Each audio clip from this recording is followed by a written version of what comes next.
আসসালামু আলাইকুম এভরিওয়ান, সবাই কেমন আছেন? Sana's kitchen and blog channel থেকে আমি আয়েশা সিদ্দিকা নতুন একটা দিনে নতুন একটা ব্লগ দেখার জন্য সবাইকে আমন্ত্রণ জানাচ্ছি।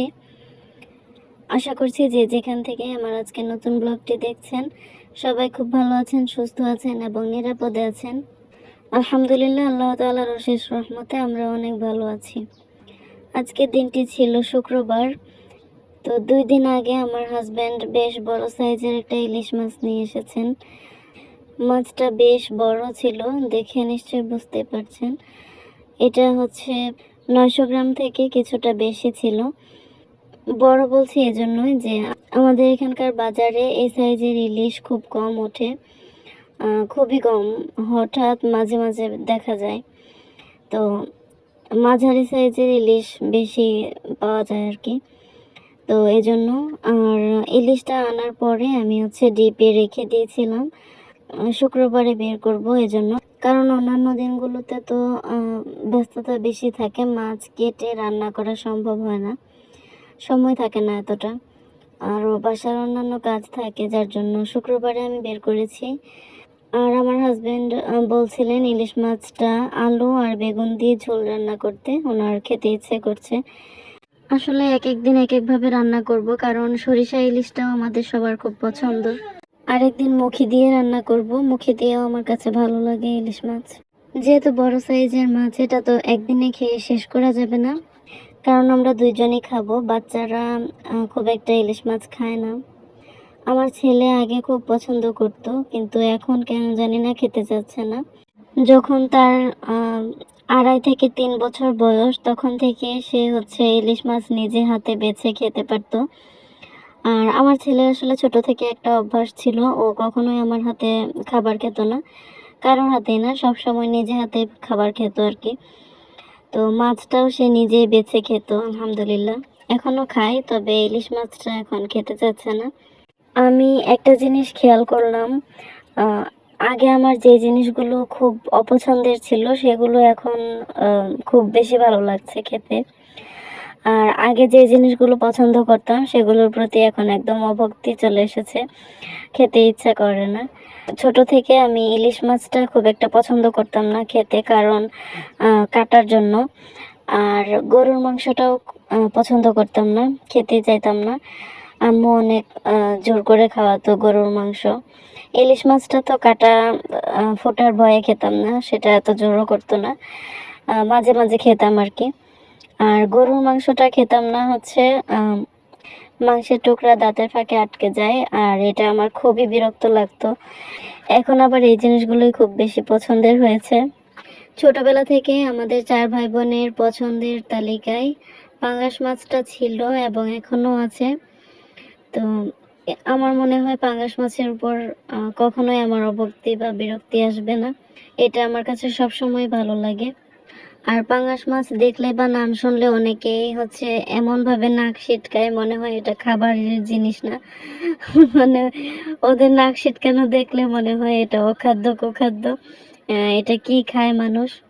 তো যাই হোক, তাদের প্রতি আমার খুবই আফসোস হয়, যদি তারা একটু স্বাদটা বুঝতো পাঙ্গাস মাছের। আসলে সব মানুষের রুচি তো এক হয় না, এটা কখনোই সম্ভব না, আর এক হবেও না। আচ্ছা, আমার আজকের কথাগুলো অনেকের কাছে খারাপ লাগতে পারে, বিশেষ করে যারা পাঙ্গাস মাছ পছন্দ করেন না তাদের। তো তাদের উদ্দেশ্যে বলছি, প্লিজ যদি আপনাদের খারাপ লেগে থাকে তাহলে ক্ষমা সুন্দর দৃষ্টিতে দেখবেন। আমি আসলে কাউকে কষ্ট দেওয়ার জন্য বা কাউকে উদ্দেশ্য করে কথাগুলো বলিনি, এমনিতে নিজে থেকে বললাম। প্লিজ কেউ কথাগুলো সিরিয়াসলি নেবেন না।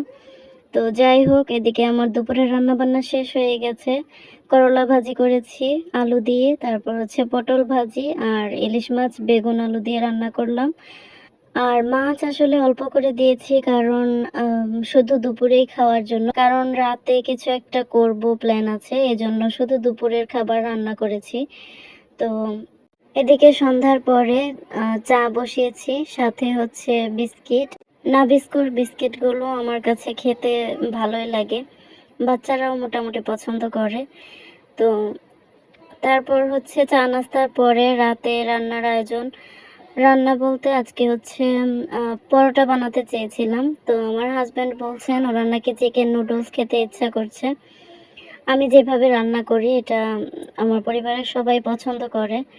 তো বাবার কাছে শুনে এখন বাচ্চারাও বলছে নুডলসই খাবে। তো যেহেতু নুডলস রান্না করব, আমি আর পরোটার ঝামেলা করিনি, নুডলসটাই বেশি করে রান্না করেছি।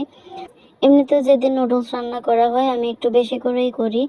তো যার জন্য আজকে আরও একটু বেশি করে রান্না করেছি। এটাই আমাদের রাতের খাবার হয়ে যাবে। নুডলসের জন্য আমি চিকেনের মধ্যে যা যা লাগবে সেগুলো হচ্ছে ম্যারিনেট করে রেখেছিলাম। তারপরে চিকেনটা আগে ভেজে উঠিয়ে রেখেছি, কারণ আমি খেয়াল করে দেখলাম বেশ কয়েকদিন যে প্রথমে যদি পেঁয়াজ মরিচ ভেজে তারপর চিকেনটা ভেজে চিকেনের উপরে নুডলস দেই, তাহলে নিচে কড়াইয়ের সাথে ধরে যায়, নুডলসটা লেগে যায় আর কি। তো এই জন্য আমি প্রথমে হচ্ছে চিকেনগুলো ভেজে উঠিয়ে নিয়ে তারপর পেঁয়াজ মরিচ ভেজে তার উপরে নুডলস দিলাম, তার উপরে মশলা, তার উপরে হচ্ছে চিকেনগুলো দিয়ে দিলাম।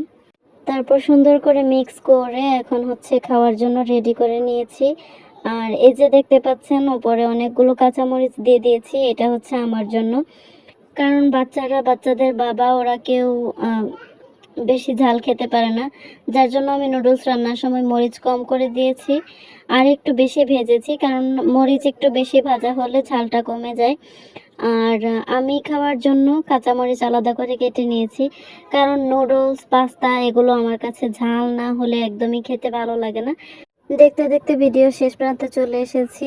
এই পর্যায়ে ছোট্ট একটা রিকোয়েস্ট করছি, যদি আজকের ভিডিওটা আপনাদের কাছে ভালো লেগে থাকে তাহলে ছোট্ট একটা লাইক দিয়ে দিবেন, আর নতুন হলে আমার চ্যানেলটিকে সাবস্ক্রাইব করে রাখতে পারেন। আজকের মতো এখানেই বিদায় নিচ্ছি, সবাই ভালো থাকবেন, আল্লাহ হাফেজ, আসসালামু আলাইকুম।